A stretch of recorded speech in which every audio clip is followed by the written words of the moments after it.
So this is a pistol, heavily inspired by the Glock. I don't really know which Glock it is. I guess it's just a generic Glock type pistol. It's not heavily detailed, although I do have a handful of attachments. So I used two rubber bands to. The back one is what really pushes it forward, whereas the second one, which is in the front, just keeps it in place. You can see on the inside that it doesn't actually go down. Wait, yeah, it does. I can't believe that I even forgot how I built it. And it also has the brick in the middle that kind of pretends to be the barrel. I don't really know. With the barrel itself, you have the barrel and you have this thing, which is, if I remember correctly, attached to the spring. You can see it moving back and forth.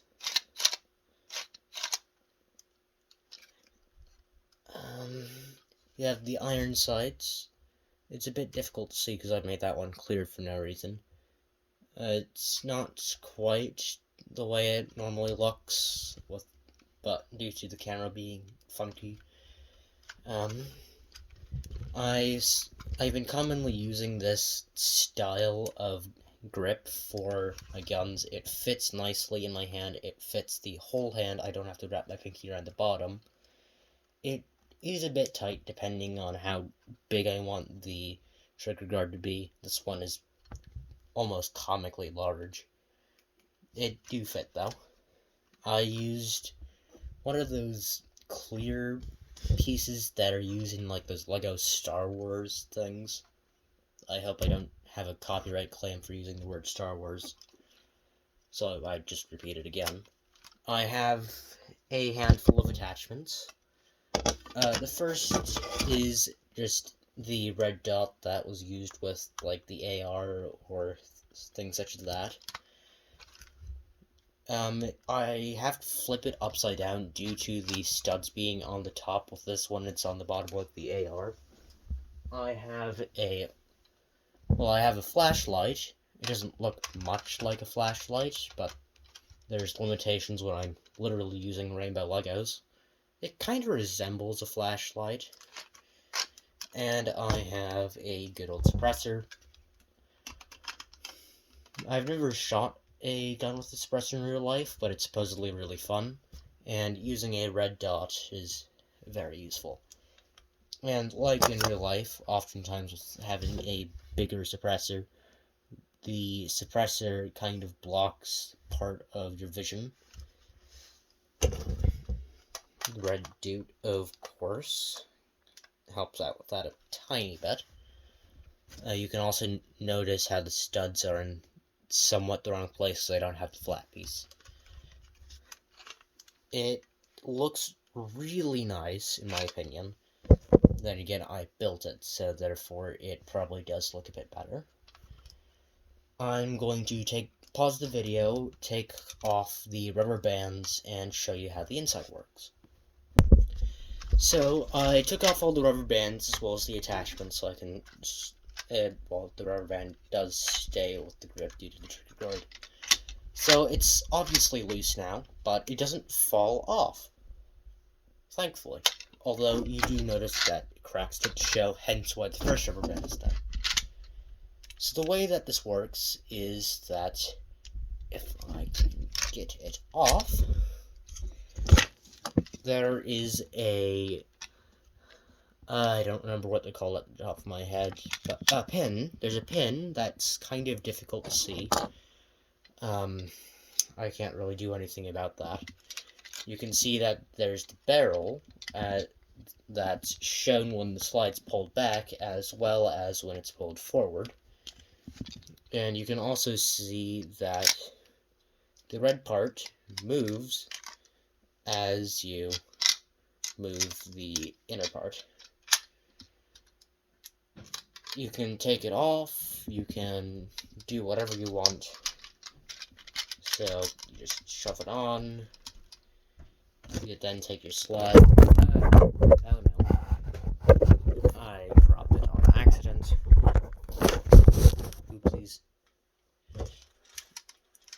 put it back on. The way that I do this is that I have a 2x4 that's always going across the entire thing, so I know where to line it up when doing pistols. It's not very sturdy, but it works. So then you just take the rubber band, move it to the very top,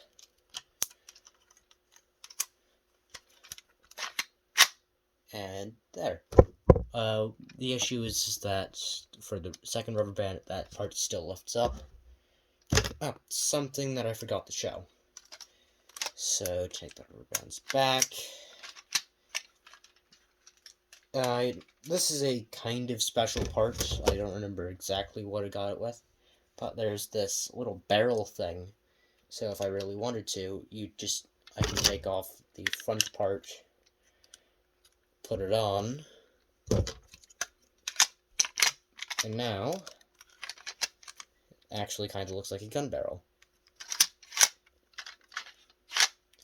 The only issue with this is that the suppressor doesn't fit on at all. It doesn't have place for the... It doesn't have the stud, so it can't go over top of it. The thing with a lot of my builds is that I don't go super technical or realistic. I end up going for an in-between where it looks similar to the real thing, so you can like, oh hey, that is probably a Glock or something. Or at least, oh, that's a pistol. But it doesn't look exactly like the real thing. It usually looks like a rainbow. There's a joke that could be made, but I'm not going to make it. And there we go. My favorite part about builds such as this is the ones where it throws forward. It always makes this satisfying sound, to me at least. It's nowhere near as satisfying as racking an actual rifle than firing it. I sound like a psychopath again. But you can't get that out of pieces of plastic that are mostly hollow. Right here, you can probably notice that there are what looks like slits. This is because in an earlier design, I wanted to make it so that you, instead of like placing it down on top or on bottom of the pistol, it instead slides on. Unfortunately, I cannot figure this out.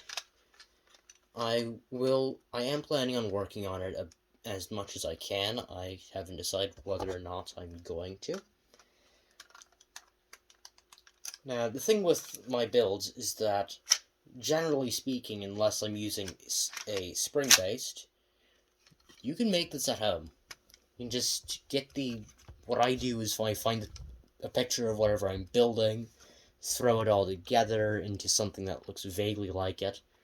Then I'll take it apart to the point that I can add a rubber band, or I can add some springs, and then it can rack back and forth. If I want to get super technical, I can build attachments for it, as I have done with this one. Although that's a bit much. You don't really have to do that if you don't want to. I personally find it fun, hence why I've made the channel. I think that's about it. I mean, if somebody notices and wants a video that's more in the how I built this, I guess just leave a comment down below. Then again, I only have 5 subscribers as of right now, so I doubt anyone's going to comment. And I'd say that's about it.